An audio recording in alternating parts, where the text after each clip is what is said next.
Good morning, everyone. My name is Sally Meyer, and I'm the Adult Programs Manager here at the MSB.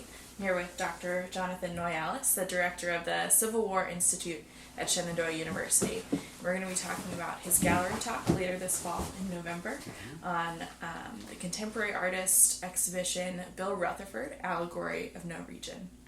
So Dr. Noyalas, why don't you start out, tell us a little bit about yourself, what do you study, what do you teach? Sure, I'm primarily a mid-19th century Civil War era historian. I've written or edited 12 books, all of which are related in some way to the Shenandoah Valley Civil War era history.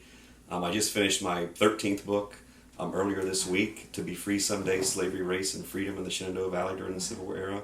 That's going to be published by the University Press of Florida. Oh, lucky number 13. Lucky number 13, yeah. So this artist, Bill Rutherford, even though he's a contemporary artist, he's still living, he's working, he makes a lot of references to the past. So can you discuss maybe some of the more obscure or unusual Civil War references that you've identified? Yeah, sure. I mean, there's a lot going on in these paintings. They're very, very complex. Some of the paintings, I think, hit you more readily than the others. To me, I think there's two subtle messages in some of these paintings. And one of them, it just has the word laudanum.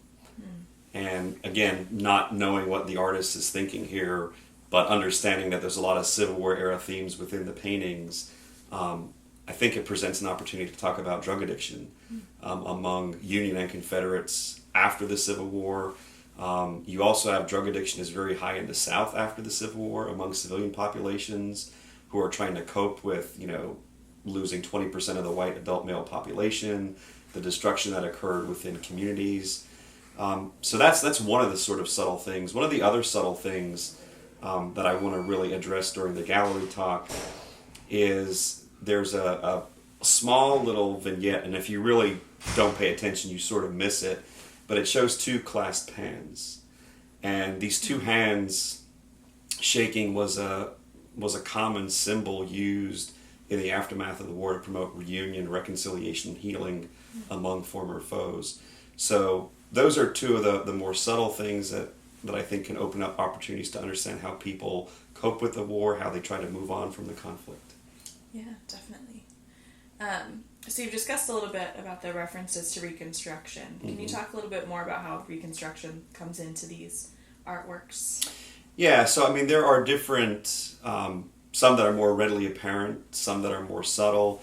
One of the main references to Reconstruction kind of discusses a Confederate soldier who was wounded severely at the Battle of Antietam. He survived the battle. In this particular work of art, the Dunkard Church, which was kind of one of the symbolic, iconic places on the battlefield, appears in the piece. But this individual who is portrayed in the painting is reported to have, after the war, started a school for white and African American children somewhere in Southwest Virginia. That, from a historian's perspective, is quite an anomaly. So one of the things that I'd like to talk about during the gallery discussion is what is reality of life for African Americans in the Valley after the Civil War. The Freedmen's Bureau comes in, along with other benevolent Christian organizations like the American Missionary Association. They establish schools. There were 9 African American schools initially established from Lexington to Harpers Ferry. There was one established here in Winchester. And the attitude of the majority of white people towards the creation of those schools was not very friendly and kind. So one of the things I'd like to bring out in the gallery talk is looking at some of that evidence. Every single month, Freedmen's Bureau officials went around the communities of Winchester, Berryville, Front Royal, Woodstock, Harrisonburg, the major communities in the Valley, and essentially interviewed the residents. What do you think about the establishment of these schools? And there's one question to me that always sticks out on these forms, and it's question number 16. And the Bureau officials are always writing, and I'm quoting here, the whites are bitterly opposed to it. So if in fact this is a true story in this painting, that's an anomaly compared to what's going on in the Valley and in broader Virginia, because there really is not this great groundswell of support in 1865, 1866 to establish schools for African Americans. It's very interesting.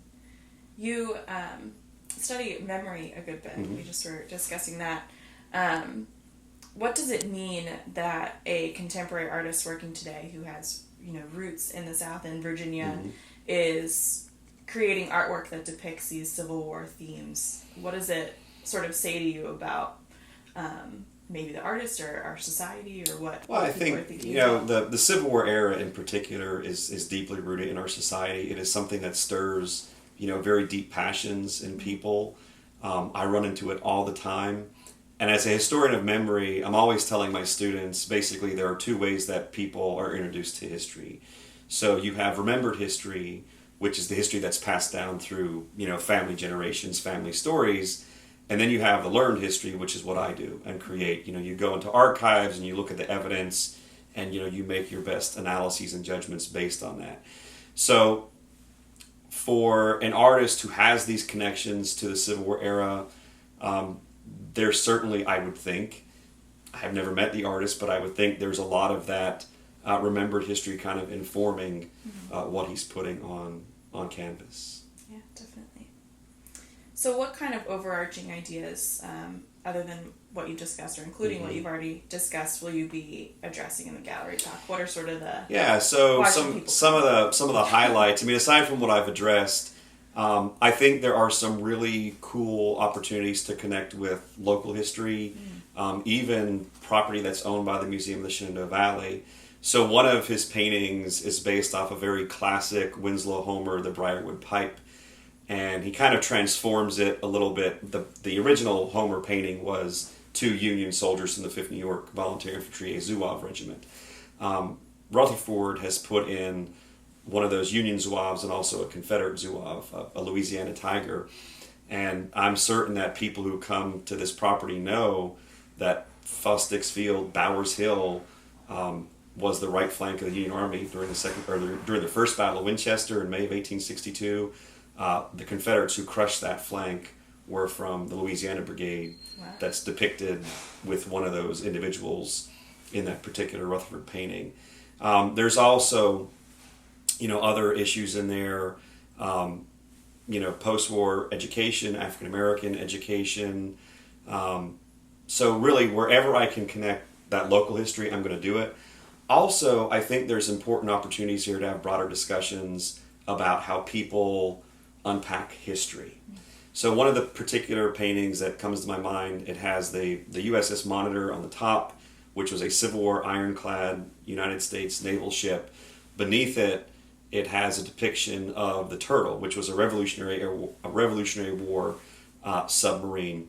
And so I think the implication is, with the way the Monitor in the painting is kind of, getting ready, it's tipping on its side, getting ready to sink. The implication is the Turtle, got underneath the hull and put a bomb there and exploded the USS Monitor, which didn't happen. The Monitor went down as a result of a storm. So I think it's really an opportunity to talk to people about how individuals look at the past. The various ways that you can understand history and how memories and how what you grew up with in the particular region you study history, how that impacts the way that you understand the past.